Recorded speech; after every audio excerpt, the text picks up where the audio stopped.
এরপর এখন অনলাইন থেকে আমরা আমাদের ছবি এবং সিগনেচারটি রিসাইজ করে নিব। ছবি এবং সিগনেচার রিসাইজ করার জন্য ইজি একটি সাইজ হচ্ছে রিসাইজ পিক।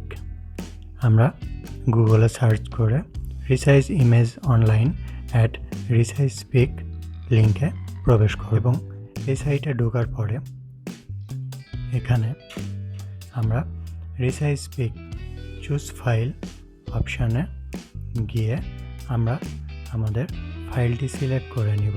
তো প্রথমে আমরা আমাদের ছবিটি রিসাইজ করব এবং সেই জন্য চুজ ফাইলে সিলেক্ট করে আমরা আমাদের ছবিটি সিলেক্ট করে নিব।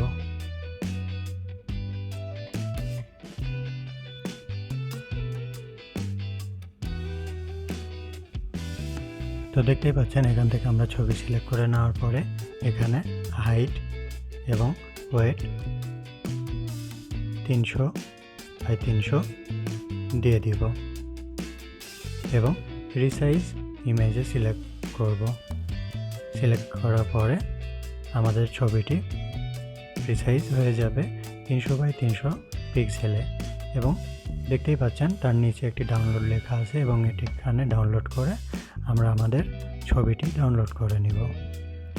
ঠিক একইভাবে আমরা রিসাইজ পিক এই সাইট থেকে আমাদের সিগনেচারটিও রিসাইজ করে নিব।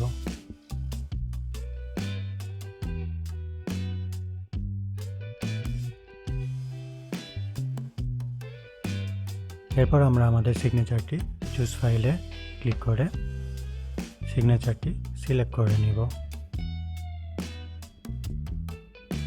স্ক্যান করা সিগনেচারটি অথবা ছবি তোলা সিগনেচারটি সিলেক্ট করে নেওয়ার পরে এখানে আমরা 300x80 পিক্সেলে রিসাইজ করে নিব এবং রিসাইজ বাটনে ক্লিক করার পরে আপনার সিগনেচারটি ঠিক এভাবে 300x80 পিক্সেলে রিসাইজ হয়ে যাবে এবং এরপরে আমরা ডাউনলোড বাটনে ক্লিক করে সিগনেচারটি ডাউনলোড করে নেব।